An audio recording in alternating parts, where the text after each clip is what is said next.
Hey everyone, welcome back to our channel. तो कैसे हैं सब? बढ़िया होंगे, मस्त होंगे, स्वस्थ होंगे। स्वागत है नई सुबह में।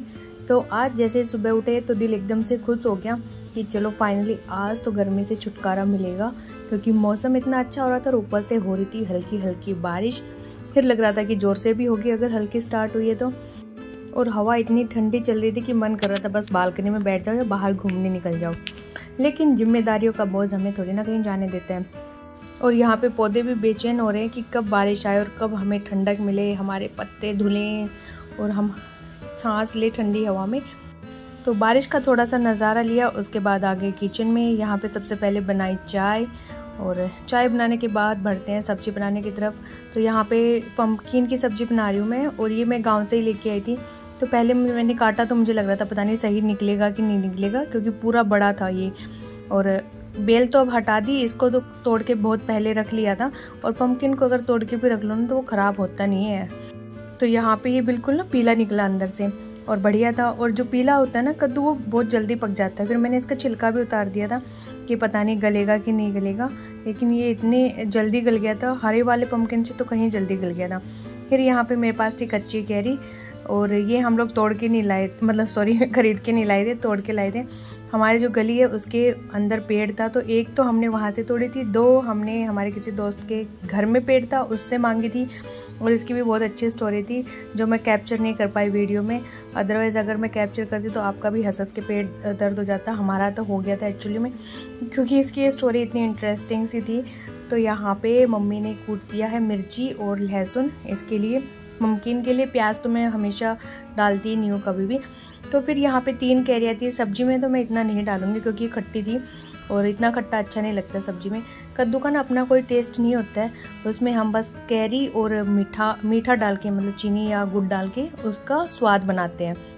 तो यहाँ पे फिर मैंने सोचा कि ये कैरी ख़राब जाएगी, चलो इसको मैं स्कूल में लेके चलती हूँ, सबको खिलाऊंगी, क्योंकि मोस्टली को कैरी पसंद ही आती है और मुझे भी पर्सनली अच्छी लगती है कैरी। लेकिन फिर अगर मैं ज़्यादा खा लूँ ना तो मेरे जाड़े ना खट्टी हो जाते हैं, फिर मेरे से और कुछ खाया नहीं जाता है। तो मैंने कल रात को लाने के बाद भी खाया, आधा खा गई होंगी मैं कैरी। फिर यहाँ पे मैंने टिफ़िन में भरना स्टार्ट किया कैरी को, और पहले तो इसमें भरा, फिर इसमें नहीं आया क्योंकि बच गई थी। और तो मैंने कहा यहाँ घर पे तो कोई खाएगा नहीं, ख़राब हो गई। फिर मैंने बड़े टिफ़िन में डाला और उसमें मैं लेके गई, और फिर स्कूल में भी खाया। साथ में मैं लेके गई थी चाट मसाला, क्योंकि घर से मैंने ना नमक डाला ना चाट मसाला, क्योंकि फिर ना ये पानी छोड़ देते हैं तो फिर अच्छी नहीं लगती। तो मैं साथ में अपना डब्बा ही लेके गई थी कि वहाँ जिसको लेना होगा वो डाल लेगा, सिंपल खाना होगा तो खा लेगा। और सबको बहुत ही पसंद आई थी कैरी, और जल्दी से फिनिश भी हो गई थी। इसके बाद हम लोग बना रहे हैं टीट। इसको टीट बोलते हैं, 1-2 बार पहले भी मैंने आपको दिखाया। और ये डाइजेशन के लिए बहुत ही अच्छी होती है, खाया पिया बहुत जल्दी हज़म हो जाता है। इसको कढ़ी में डाल के खाओ या वैसे रोटी पराठे के साथ भी खाओ, बहुत टेस्टी लगती है। और मुझे तो ये वैसे भी खाली भी अच्छी लगती है। मैं तो जब मम्मी बना के रख देती ना तो आते जाते वैसे चम्मच से भी खा लेती हूँ, तो मुझे बड़ी अच्छी लगती है। तो यहाँ पे कुछ नहीं करना पड़ता, ये मार्केट से अपने आप ही वो आती है। इसको ना लस्सी में गलाना पड़ता है। तो ये हमारे उधर तो ऐसे गली गलाई मिलती है लस्सी के अंदर। तो हम क्या करते हैं, इसको मम्मी 10 मिनट के लिए गर्म उबलते हुए पानी में छोड़ देती है, ताकि जो कुछ भी हो इसके अंदर से वो निकल जाए, साफ़ सुथरी ये बच जाए। और फिर इसमें तेल डाल के जीरा, और इसका छोंक लगा दिया जीरा का। फिर हल्दी, नमक इसमें ऑलरेडी होता है, हल्दी भी होता है, बट मम्मी ने थोड़े थोड़े ऐड कर दिए थे, मिर्ची भी ऐड की थी। तो ये बनके तैयार हो गई थी। इसके बाद आ गई थी मैं कपड़े धोने के लिए। तो मुझे पहले लगा कि बास्केट में कम ही कपड़े होंगे, क्योंकि ये क्लिप ना किसकी है, मंगलवार की है, हाँ। और शनिवार को तो मैं सारे कपड़े धो के गई थी, तो फिर मुझे लगा था थोड़े से ही कपड़े होंगे तो मैं उनको फटाफट से धो दूँगी, क्योंकि मोस्टली मुझे लग रहा था कि बच्चों के ही कपड़े हैं और वो भी पानी में से ही निकालने हैं। जो नए कपड़े थे, जो इनकी बुआ जी ने दिलाए थे इनको, बिल्कुल नए, तो उनको मैं एक बार पानी में से निकालना चाह रही थी। और मैं हमेशा ही जो भी हमारे होते हैं या बच्चों के होते हैं, छोटे से लेके बड़े कोई भी कपड़े होते हैं उनको धो के ही हम लोग पहनते हैं। तो यहाँ पे मेरा सूट भी सिल के आया था, मेरी बहन ने सिल दिया ना, तो उसको भी मैं पानी में से निकाल दूँगी अभी। तो मुझे लगा कि यही थोड़े से 2-4 कपड़े पानी में से निकालने जल्दी से हो जाएंगे। लेकिन जैसे ही बास्केट खाली किया, यहाँ तो ढेर लग गया कपड़ों का। बट फिर वही थे कि जो कुछ मेरे थे, और स्कूल में थोड़ी देर ही पहनने होते हैं, फिर एसी चलता है, पसीने भी नहीं आते इतना, ना बच्चे आते हैं, तो बस क्या ही मैले होते हैं वो। और हस्बैंड का भी यही हाल है, कि वो पहन के वहाँ बैठे रहते हैं, तो बस उनको हल्का हल्का साबुन लगा के और ऐसे निचोड़ना था और कपड़े क्लीन हो जाते हैं। ऐसे कोई गंदे थे नहीं कि दाग धब्बे वाले थे।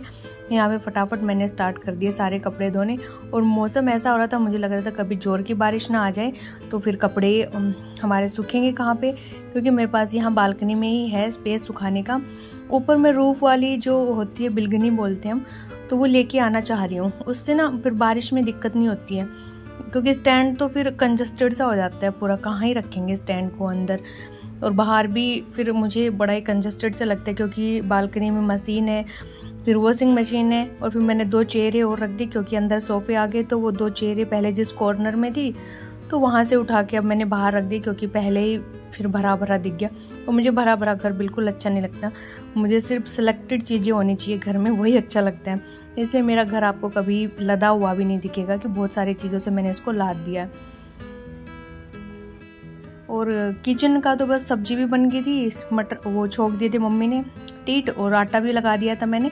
तो मैं तो मम्मी से कह रही थी कि जब आप घुमाओ मैं आके सेक दूंगी रोटियां आपने। फिर मम्मी ने वहाँ बारिश आ गई तो मम्मी जा नहीं पाई बाहर नीचे, तो मम्मी ने फटाफट से सारी रोटियां सेक दी। और जिसका डर था वही हुआ कि बारिश आ चुकी है। लेकिन फिर मैंने कहा कि कोई नहीं, आने दो बारिश को, मैं धो धा के कपड़े और मशीन से निकाल के सारे बाल्टी में रख दूंगी, जब रुकेगी तो मम्मी सुखा देगी। और जो कपड़े मुझे ऐसे लग रहा था कि सुखा सकते हैं, थोड़ी सी जगह है वहाँ पे, तो उनको मैंने फैला दिया था। सूट को मैंने ऐसे टेढ़ा करके लिटाया हुआ है, क्योंकि कॉटन कपड़े होते हैं ना, एक साइड में लटक जाते हैं, अगर हम ऐसे लटका के उनको सुखाते तो उनके कोने लटके हुए से हो जाते हैं। इसलिए फिर मैंने इसको लिटा के सुलाया कि कोई कोना वोना ना निकले यहाँ पे। तो फिर पोछा ओछा लगा के हम निकल लिए थे स्कूल में, और अभी बजे हुए हैं दोपहर के 3। तो जैसे ही मैं सो के उठी, सो ही रही थी, उठी भी कहाँ, तो एकदम से आवाज़ आई पट पट पट पट। मैंने कहा ये क्या हुआ, एकदम से मैं भागी, मैंने कहा बारिश आ गई।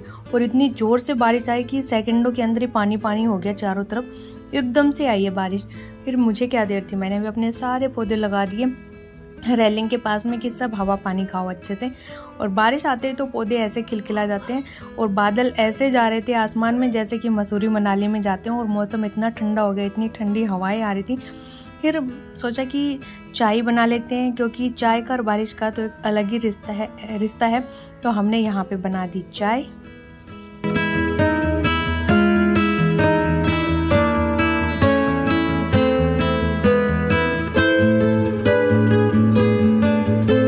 तो यहाँ पे हम बैठ के चाय का आनंद लेंगे, क्योंकि बारिश हो रही थी बाहर और हवा ठंडी आ रही थी, और इससे अच्छी जगह कोई हो नहीं सकती है बैठने की। एकदम बालकनी के सामने में बैठी हुई थी, और वहाँ पीछे सूखे हुए हैं कपड़े, क्योंकि बारिश ने मौका ही नहीं दिया बाहर सुखाने के। थोड़ी बहुत देर सूखे होंगे, फिर मम्मी ने उतार के सारे अंदर रख दिए। रात को हमने बनाया हलवा और रोटी, इसके अलावा कुछ नहीं बनाया। और आज का व्लॉग बस इतना ही छोटू सा। पसंद आया तो लाइक करना, कमेंट करना, चैनल पे नहीं तो शेयर कर देना, और चैनल पे नहीं तो सब्सक्राइब कर देना। चलिए मिलते हैं नेक्स्ट व्लॉग में। बाय बाय, टाटा, जय माता दी।